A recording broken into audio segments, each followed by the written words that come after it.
Abre a sua Bíblia na carta de Paulo aos Romanos, capítulo 1.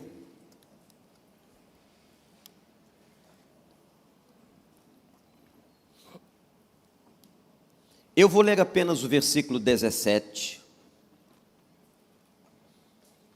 que tem nele uma frase das mais impactantes do Novo Testamento. Essa frase não é de autoria de Paulo.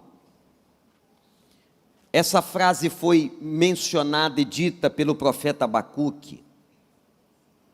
Diz assim o texto: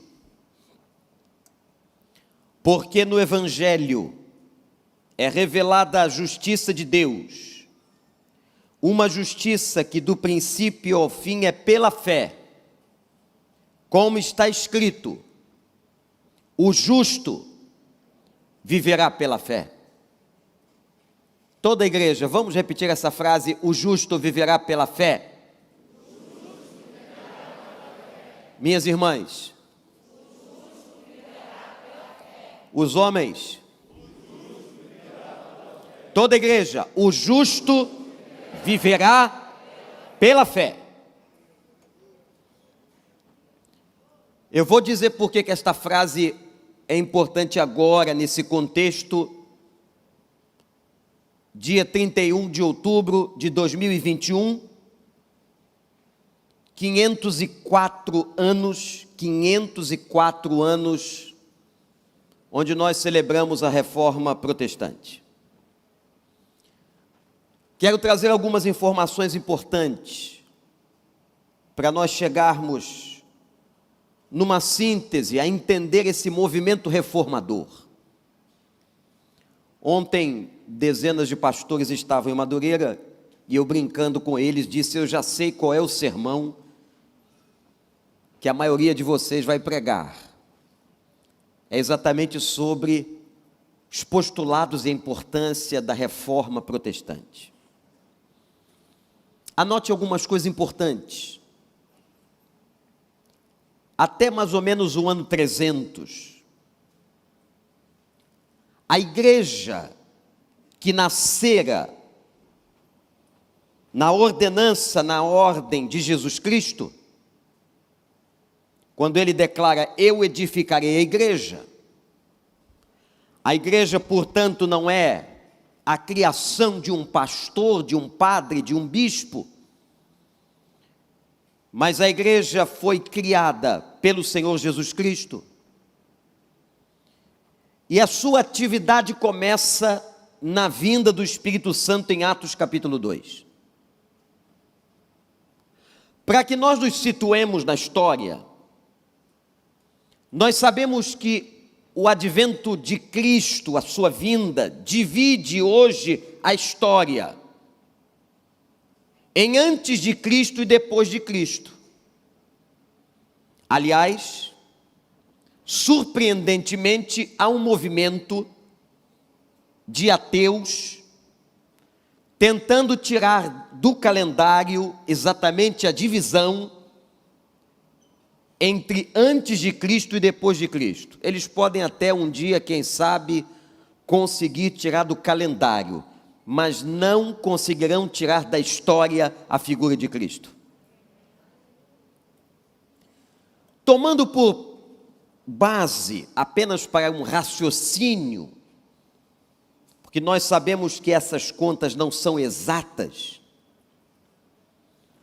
a igreja que nascer em Atos viveu pelo menos 300 anos após a sua inauguração, na descida do Espírito Santo, viveu de uma forma. Mas a conversão de um imperador romano, o mundo era dominado pelo Império Romano, chamado Constantino, vai mudar a história e vai mudar a cara da igreja. Não tenho tempo aqui de contar-lhes como foi a chamada conversão do imperador romano. Roma era um estado politeísta, dominava o mundo, e para agradar as colônias que dominava, Roma permitia que cada povo adorasse o seu Deus, era uma estratégia política. Mas esse homem se converte, a sua conversão é levantada como duvidosa por muitos historiadores. O fato é que o Império Romano, dominado por Constantino, dura de 306 depois de Cristo até 337. E a cara da igreja, ela vai mudando. A igreja, até esse momento, era uma igreja perseguida. E a partir do ano 300, e com muitas coisas que vêm a acontecer, logo em seguida, a igreja passa a perseguir. A igreja que era pobre, enriquece. A igreja se junta ao Estado. E essa junção, religião e política, nunca deu certo. Nunca foi saudável para a fé cristã. Do século IV, faça essa conta, até o século XIV, nós temos uma igreja absolutamente comprometida, com desvios, com erros, com pecados. Esse período, até o século XIV, é chamado, na Idade Média, de período das trevas. A igreja dominava tudo. Agora a igreja cristã, que empreendeu várias cruzadas contra muitos que se levantaram, inclusive contra os muçulmanos, detinha principalmente no mundo ocidental e parte do mundo oriental o poder. Como eu disse, a igreja que era pobre ficou rica, que era perseguida passa a perseguir. Até a ciência sofria a interferência da chamada igreja cristã, que até este momento era uma igreja só. Vocês têm uma ideia? O desenvolvimento da medicina foi altamente comprometido por vários séculos, porque a igreja não permitia o estudo em cadáveres. Ora, se não se pode estudar o corpo humano na sua manipulação, fica muito difícil se entender o funcionamento e como é que este corpo se comporta. A igreja dominava tudo. A palavra do sacerdote era tão importante quanto a palavra dos reis. Eu anotei aqui, irmãos, algumas datas dos desvios históricos da igreja. Como que a igreja nasce em Atos capítulo 2 tão pura, tão forte, tão poderosa, tão pungente, e se torna uma igreja decadente, problemática. Em 310, por exemplo, começa a se fazer oração pelos mortos.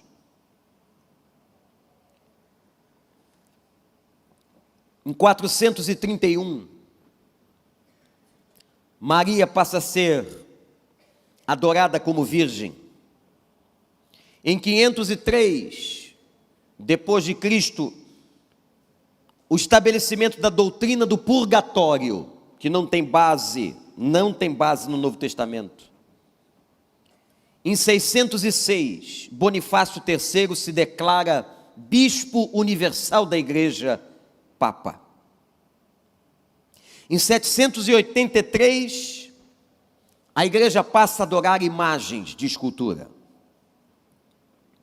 Em 993, canoniza pessoas e as tem como santas. Em 1076, é declarada a infalibilidade da igreja. A igreja não falha.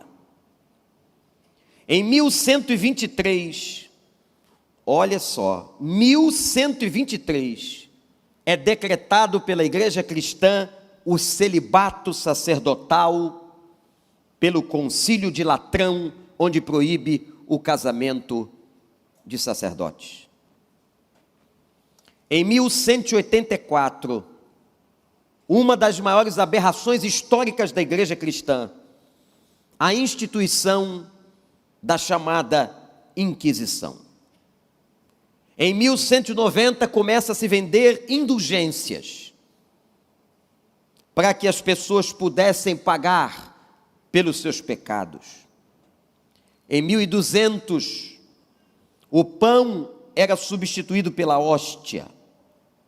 Em 1220, a hóstia passa a ser objeto de adoração no Corpus Christi. 1229, e essa data é muito forte, emblemática, 1229, é proibida a leitura da Bíblia. Em 1316, é instituída a adoração efetiva a Maria. Muitas e muitas aberrações históricas tomaram conta da igreja e não pararam mais.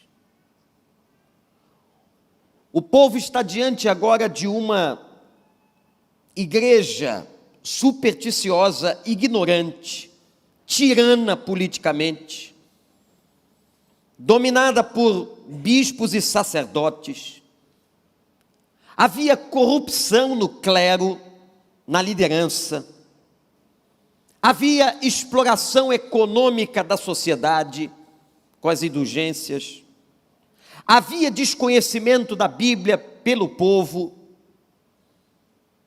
O sermão era proferido pelo sacerdote, mas a Bíblia não estava nas mãos das pessoas.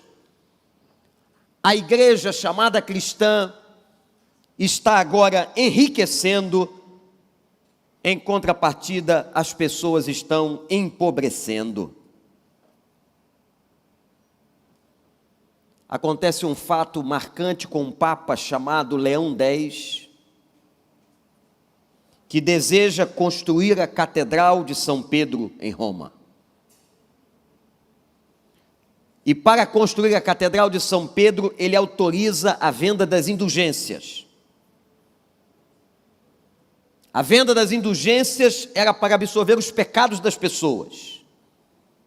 Absolutamente contrário às Escrituras. Aonde os líderes diziam, a alma não poderá sair do purgatório. Tese criada de maneira herege pela igreja. Só sai do purgatório mediante indulgência. Um verso dito àquela época, o coloquei aqui para que vocês pudessem ter ideia da corrupção. Ao tilintar da moeda no fundo do cofre, cai a alma do purgatório, batendo as asas para sair.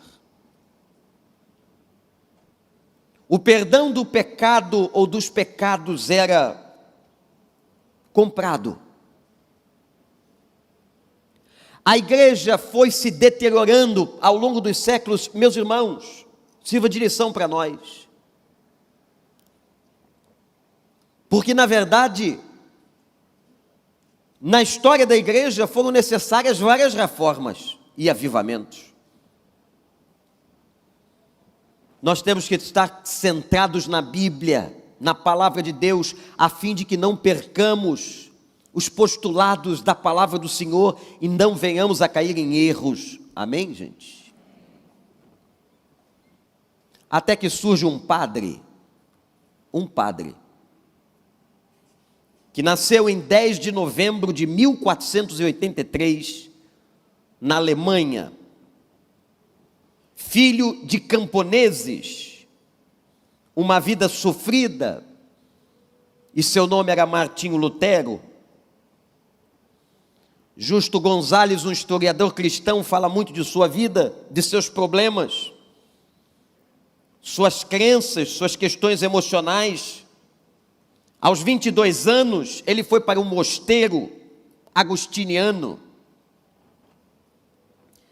Queria ser monge e buscava Martinho Lutero a sua própria salvação. O que eu preciso fazer para herdar a vida eterna? Lutero repetia no seu coração a frase daquele jovem rico, cuja história está na Bíblia. Depois do mosteiro, em 1507, ele se torna sacerdote e professor da Universidade da cidade de Wittenberg, na Alemanha. No seguinte, eu fui visitar a cidade de Wittenberg numa viagem missionária, uma pequena cidade histórica no interior da Alemanha, e lá ainda estão muitos objetos da história reformadora, a Catedral de Wittenberg, a Casa de Lutero, que hoje é um museu importante para o cristianismo. Em 1510, Lutero foi enviado a Roma e ficou chocado. O que é que chocou Martinho Lutero? A riqueza da igreja, a luxúria da igreja, e abatido com a corrupção na qual a igreja cristã e única estava inserida. Ficou perplexo em ver a venda das indulgências para absolvição de pecados, até que ele se bate com o texto que acabamos de ler. Lendo a palavra de Deus em Romanos, entendeu que não era nada daquilo, que estava tudo errado e que o justo viveria pela fé, não pelo pagamento de absolvição de pecados. Martinho Lutero estava entendendo que tudo que estava sendo praticado na igreja estava totalmente distante daquilo que havia sido professado no Pentecostes, em Atos dos Apóstolos. O justo viverá pela fé.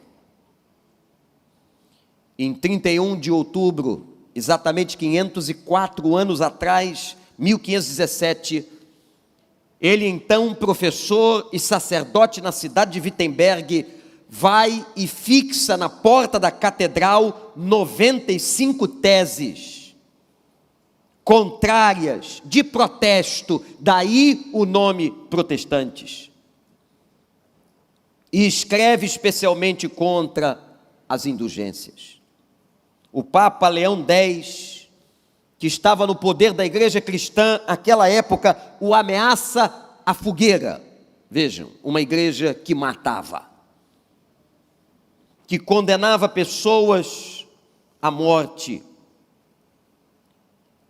Começa então o chamado movimento reformador.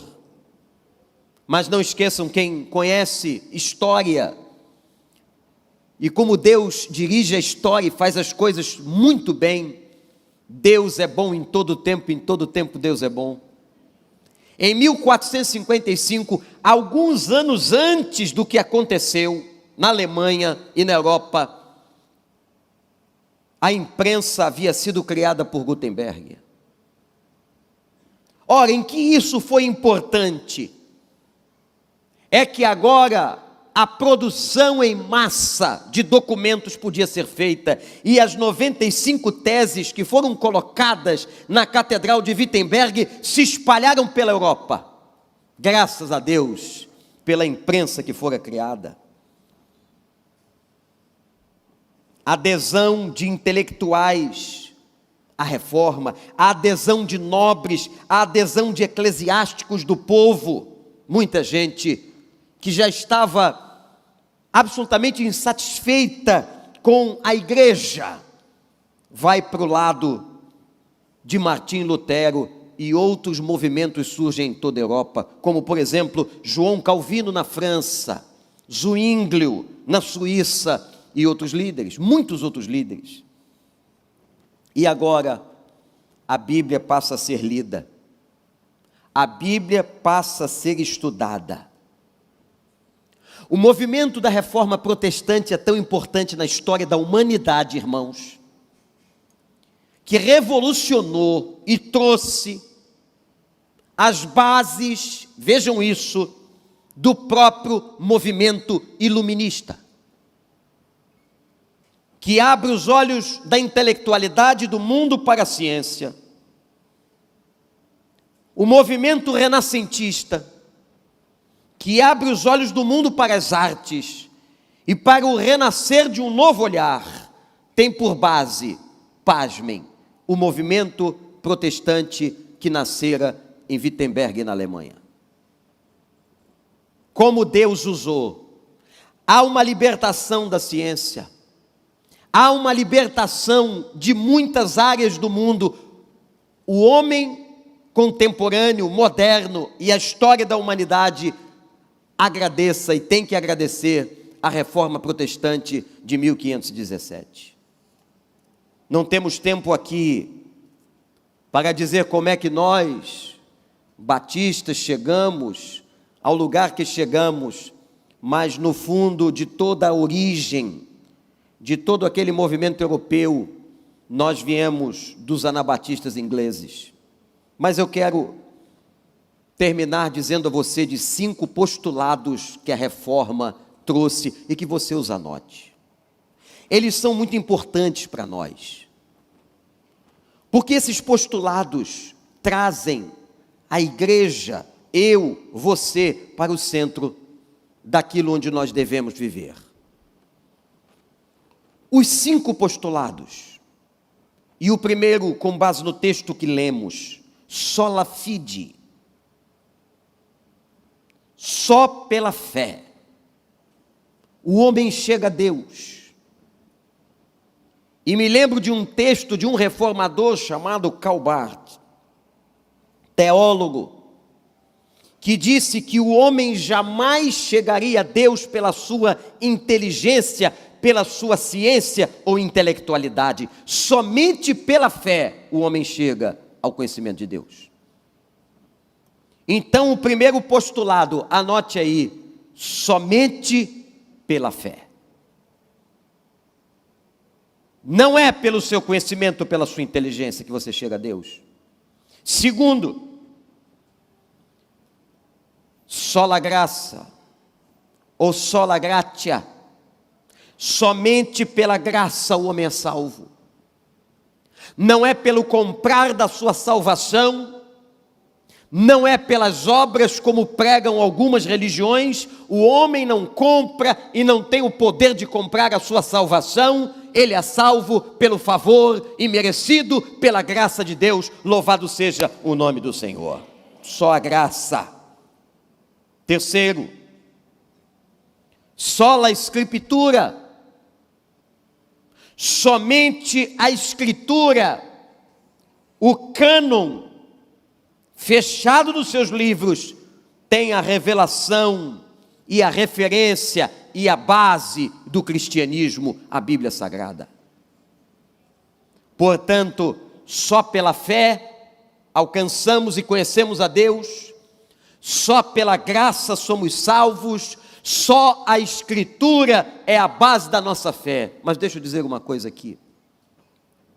Haviam, naquela época, centenas e centenas de livros chamados apócrifos. Livros não inspirados.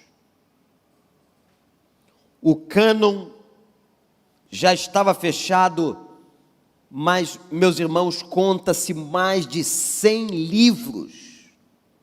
Mais de 100 livros chamados apócrifos, e 7 desses livros a Igreja Romana introduziu no cânon veterotestamentário, isto é, ela coloca dentro do Velho Testamento, mexendo no cânon.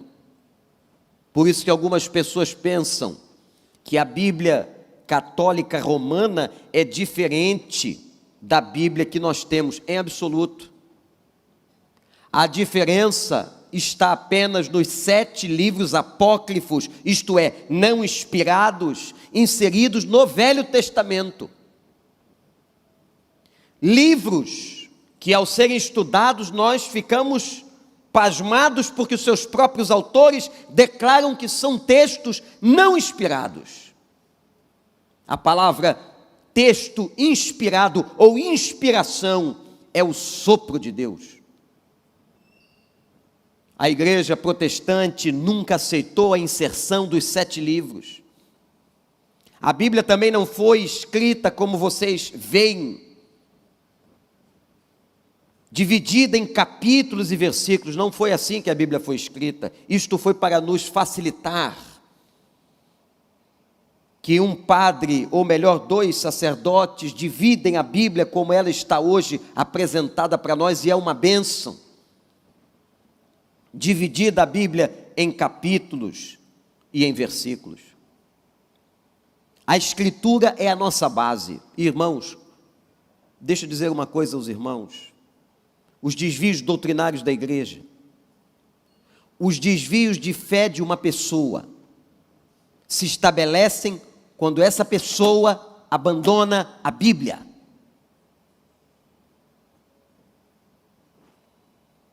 O perigo do advento chamado pentecostal, que deve ser respeitado, mas que muitos passaram a crer mais das revelações de pessoas que se diziam íntimas de Deus, mas essas revelações às vezes eram absolutamente contrárias às Escrituras, não tinham consistência. Qualquer revelação contrária à Escritura é anátema, isto é, não vem de Deus. Deus não é incoerente. Os livros que nós temos no Velho e no Novo Testamento formam o chamado cânon sagrado, que embasa a nossa crença. Assim como os muçulmanos têm o Alcorão, que aliás é uma revelação recebida por aquele soldado árabe, depois chamado de Mohamed ou Maomé, e que se utiliza da Bíblia já existente para embasar as suas ideias. Por isso, o Alcorão é tão repleto de textos e de compilações da própria Bíblia. Só pela fé o homem encontra Deus, só pela graça ele é salvo, só a Escritura é a nossa base. Quarto, solos Christus.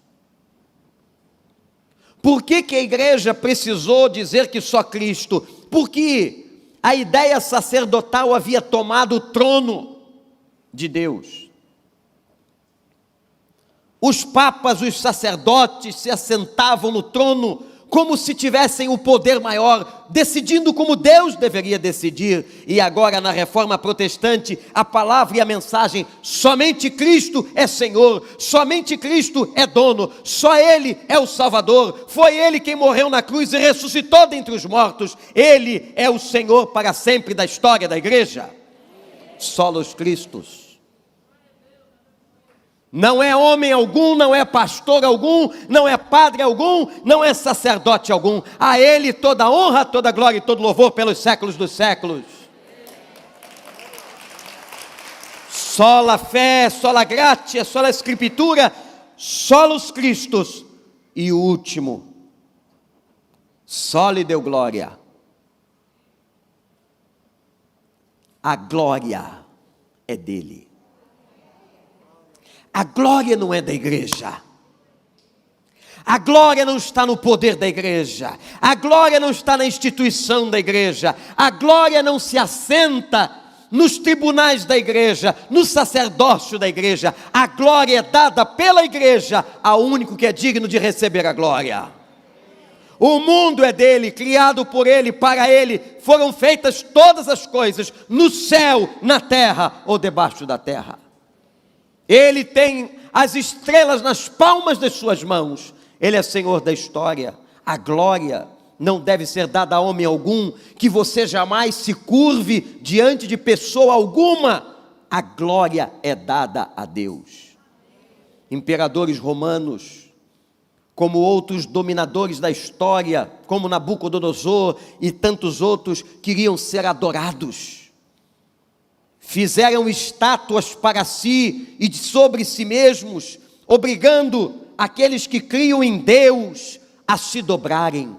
Mas lembramos da história dos nossos irmãos no livro de Daniel, o próprio Daniel, Sadraque, Mesaque, Abidnego, que se recusavam a dobrar-se diante das estátuas. Esses homens pagaram alto preço pela sua fé, mas foram recompensados. Quantos foram torturados e mortos em tribunais na história da humanidade? Quantos cristãos, meus irmãos? Mas o Senhor lhes deu a eternidade. Há um texto em Apocalipse que fala da alma dos mártires, como Estevão apedrejado, como tantos outros na história. Eu tive a oportunidade de conhecer uma casa de tortura da Idade Média, onde os cristãos eram levados numa pequena cidade da Alemanha, aonde cadeiras de prego eram lugares que muitos sentavam para serem torturados. Todo tipo de objeto para torturar os cristãos, a fim de que negassem a sua fé. Mas havia um bispo que foi desafiado e queriam que ele tivesse negado a Cristo. Ele é levado para o momento crucial, aonde ele iria decidir negar ou não a sua fé. Disseram a ele: o senhor é bispo importante, já tão velho, mais de 90 anos, o que tens de fazer para não morrer é apenas negar o nome de Cristo. E com uma pitada de ironia nos lábios, aquele homem disse: ele nunca me traiu em mais de 90 anos, sempre foi fiel com a minha vida, eu não posso traí-lo, eu não tenho condições de trair o meu Senhor. Quando nós lemos o Apocalipse, a Bíblia diz que um dia a alma e as almas dos mártires serão vingadas, e elas jubilarão ao entrarem nas regiões celestiais em Cristo Jesus. A reforma protestante é um dos maiores marcos históricos, e é por isso que hoje eu e muitos outros pastores estamos falando sobre isso. Porque a igreja precisa saber de onde veio, como veio, pelo menos em síntese, e que esses postulados estejam no nosso coração, todos os dias, para que nós não percamos a dimensão da nossa fé.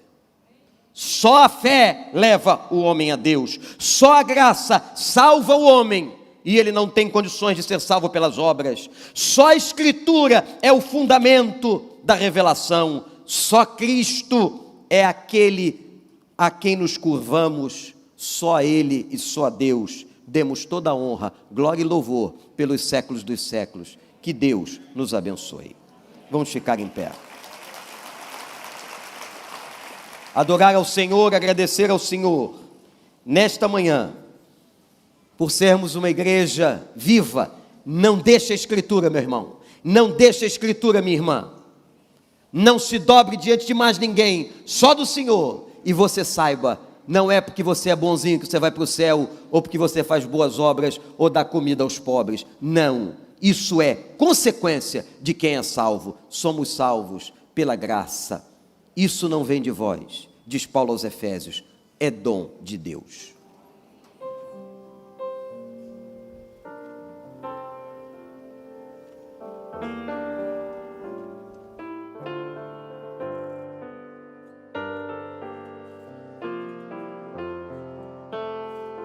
A tua palavra escondi, guardada no meu coração, pra eu não pecar contra ti, Senhor.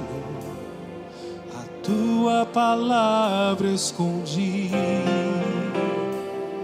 minhas vestes no sangue lavei, e das tuas águas bebi, pra ser uma oferta agradável a ti.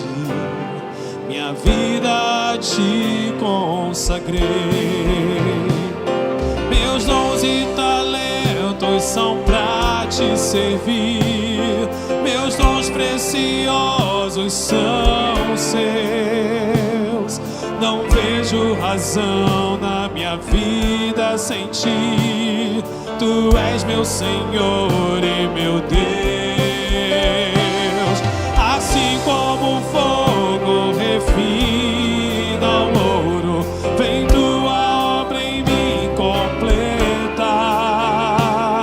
até que o mundo possa ver tua glória em meu rosto brilha. Meus dons e talentos são pra te servir. Meus dons preciosos são seus. Não vejo razão na minha vida sem ti. Tu és meu Senhor e meu Deus. Assim como o fogo refina o ouro, vem tua obra em mim completar, até que o mundo possa ver tua glória em meu rosto brilhar, até que o mundo possa ver tua glória em meu rosto brilhar.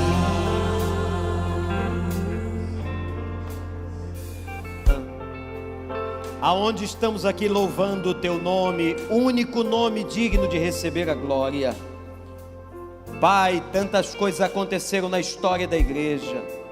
Nós pedimos perdão pelos pecados históricos, pela história tão triste que nós, seres humanos, cometemos outrora. Perdoa os nossos pecados, purifica a igreja, Senhor, santifica a tua igreja, que o Senhor continue nos reformando, que o Senhor continue nos abençoando, a fim de que sejamos a noiva ataviada, a noiva perfeita que agrada ao Senhor. Eu te louvo pela história e a vida, não só de Lutero, como de tantos e tantos outros reformadores, e de homens e mulheres que deram a sua vida pelo Evangelho, pelo nome de Jesus e pela igreja do Senhor. Pai, abençoa a igreja, que por mais de 2000 anos, apesar de tudo, continua marchando como bom perfume de Cristo na face da terra, e assim será até a vinda do nosso Senhor e Salvador Jesus Cristo, a quem damos toda a honra, glória e louvor pelos séculos dos séculos. Amém e amém. Deus te abençoe. Sai daqui glorificando ao Senhor. São pra te servir. Meus dons preciosos são seus. Não vejo razão na minha vida sem ti. Tu és meu Senhor e meu Deus. Assim como o fogo refina o ouro, vem tua obra em mim completar, até que o mundo possa ver tua glória em meu rosto brilhar. Até que o mundo possa ver tua glória em meu